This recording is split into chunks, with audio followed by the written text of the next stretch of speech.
Hello, welcome to step-by-step instructions for creating an account and entering data on invasive species into EDDMapS for the Florida Invasive Species Partnership. If you would like to, you can open another web browser and follow along, actually completing each step online as it is demonstrated here. The first step is to join or create your personal account in EDDMapS. Creating your own account allows you to track your statistics, gives you easy access to the data you have entered, and provides you with the ability to create alerts which notify you by email when data on invasive species of interest to you is entered into EDDMapS. Begin at www.floridainvasives.org. If you know which Cooperative Invasive Species Management Area or CISMA is active in your area, then click on that group. Otherwise, click on Report and Map Invasives. From a CISMA homepage, click on Report Sightings. At the Report Sightings page, click on the group your species of interest is in, for example, plants. Whichever page you start from, you can just continue to click on Report Sightings until you see a choice to log in or join now. Click on Register Now or Join Now. Enter your information into the online registration form. If you make a mistake or your information changes, you can easily edit your information at any time on your My EDDMapS page. Click on Submit when you are finished entering your information. You have created your EDDMapS account. The next step is entering data you have collected on an invasive species into the online data entry form. You are now registered and logged in. Click on the group the invasive species belongs to. We are using plants for this demonstration, but the process is similar for any organism. This is the online data entry form for plants. The next screen will show an example of the online form for other organisms. Taking a few minutes to explore the information on the form can save you time. If you mouse over the question marks you see on the entry form, an information box pops up. These boxes address the questions we are most often asked about the form. We will see each of these boxes during the training. The online form for these organisms only asks for the date and habitat in the observation section. Displayed to the left of the online form are examples of the drop-down list for reptiles, birds, mammals, and fish. The online form for plants will be the form used for the rest of this training. Begin by choosing the invasive species. The list is alphabetized by the plant's scientific or Latin name. The next screens will explain how to find the scientific name when you only know the common name. You can look up any of the names you are unsure of before you begin entering data. To get to this screen, click on Species Information, which is on the bar at the top of the page. This page contains all of the invasive plant species in EDDMapS. It will always come up alphabetized by Latin name, but if you mouse over Subject Name and click, the list becomes alphabetized by common name. Here's the list alphabetized by common name. Find the invasive plant and make a note of the Latin name. To double check that it is the correct plant, you can click on the plant name and go to a page with information and pictures of the plant. Plants may have two or more common names, and sometimes the same common name or a very similar common name has been used for more than one plant species. So looking at pictures can help you to be sure you have the right scientific name for your entry. Click on Showy Rattlebox as our invasive species for this demonstration. Mousing over the question mark beside a box gives helpful hints for filling in that box. In this case, the date needs to be in a certain format, which the highlighted box gives us. Figuring out the difference between infested area and gross area can be confusing. Infested area is an estimation of the area that contains only the species of interest. Gross area is an estimation of the general area of the infestation, but may include areas that are not actually occupied by the invasive species. The next few screens will help to clarify these terms. The choices on the drop-down menu for area are acres, hectares, square feet, and square meters. This is a site infested with showy rattlebox, Crotalaria spectabilis. The following screens show some examples of different ways the data can be entered. First, infested area versus gross area. The green patches indicate the areas where showy rattlebox is found at this site. The gross area is the entire area containing showy rattlebox. Here, it would be 60 by 100 feet or 6,000 square feet. Make your best estimate in these situations. Now to estimate infested area. Imagine all of the invasive plant gathered into one solid patch. How many square feet would it cover? We're going to call this about 10 feet by 100 feet or 1,000 square feet. The amount of ground actually covered by the invasive plant is the infested area. Remember, your best estimate is what we're looking for. This type of information may be useful to land managers when planning their control or management efforts. Choose the best description for habitat from the drop-down menu. If none of them apply, then choose Other and use the text box and location description to describe the habitat. Canopy closure refers only to the invasive plant, so if the area infested is covered thickly with the invasive plant, then you would choose High Canopy Cover. An area sparsely covered by the plant would be Trace, or less than 1% canopy cover. Remember, just make your best estimate. You can always use the location description text box to make any clarifications you feel are needed. Abundance density is pretty straightforward. Choices are single plant, scattered plants, dense monoculture, or scattered dense patches.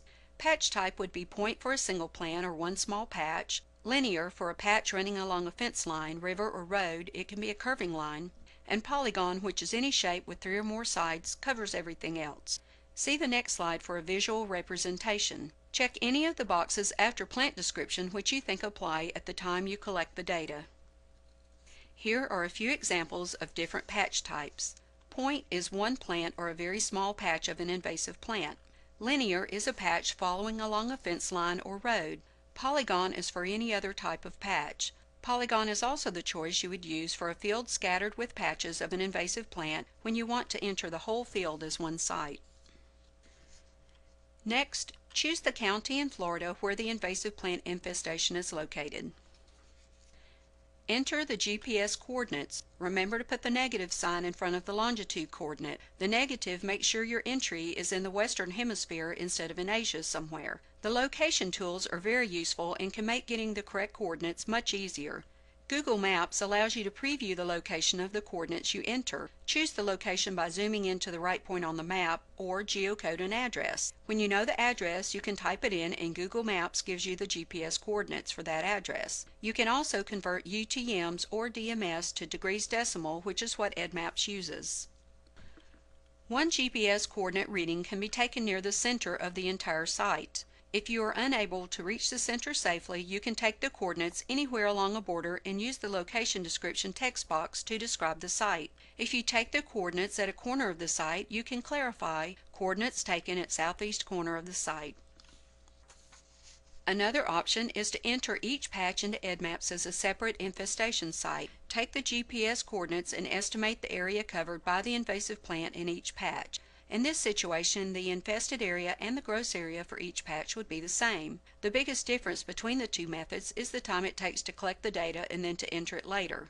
The usual rule is that when patches of an invasive plant are fairly close together and within sight of each other, they can be combined and entered as one infestation site. When the patches are further apart or separated by some kind of barrier such as river or road, you may want to enter the patches as separate infestations. These are simply suggestions. Be guided by your SISMA and the needs of the land managers in your area who will be using the data you gather.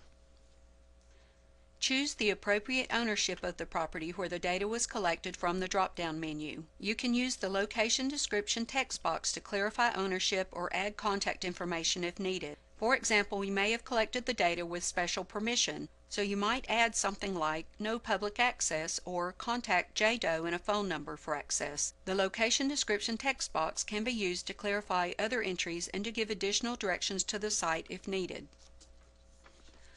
Good images are very important. When uploaded with the data, they allow a local expert to verify the entry for their computer. Images also allow a pictorial history of the infestation to be kept, especially when images of control treatments are added later. Clicking on Browse allows you to navigate to the images on your computer and choose the image you want to upload. Up to 5 images per entry can be uploaded. 1 image of the site, 1 image of the whole plant, and 2 or 3 close-up images of identifying characteristics is ideal. Identifying characteristics include the flower or inflorescence, the leaf or leaves. Leaf attachment is the leaf attached opposite or alternately along the stem, fruit, seeds, and the bark or stem itself. It is best to take several images for each category, then choose the best images to upload for verification purposes. In caption, you can add a tagline for the image, for example, leaf or flower.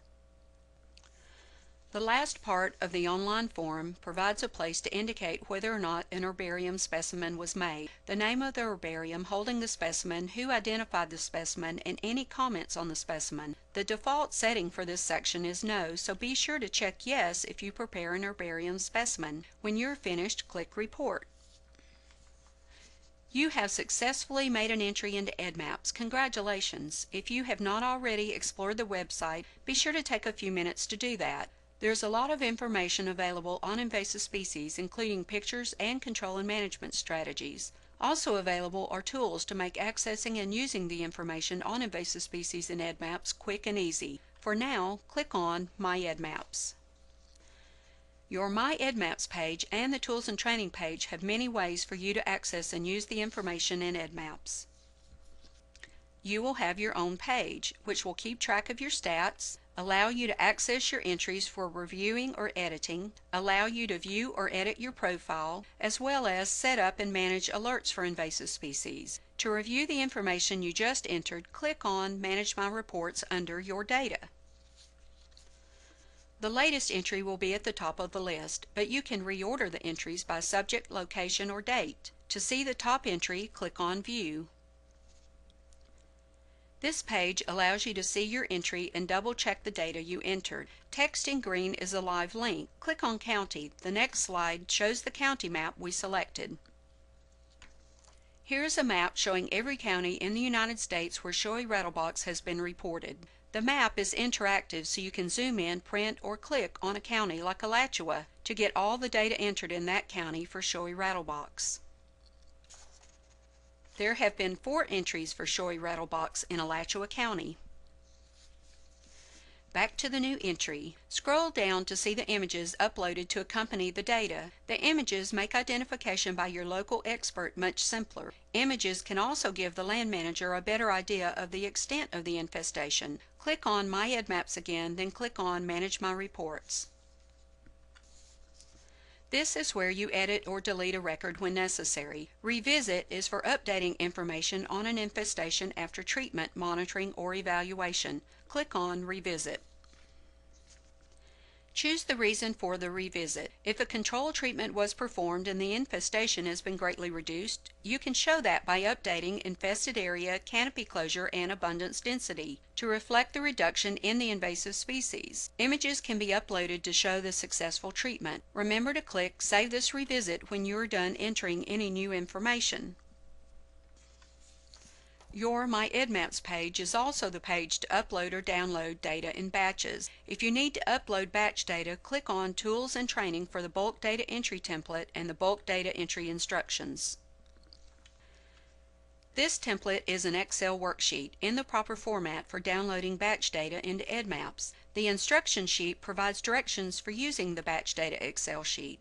Also on this page is a data collection form which you can print to take with you when you collect data in the field. It has all the information you will need when you fill out the online form in EDDMapS. Your SISMA leader can tell you about group events, training, data collecting opportunities in your area, or answer questions about entering data into EDDMapS. Questions or problems entering data into EDDMapS can also be directed to bugwood.org. Thank you for taking the EDDMapS online training course.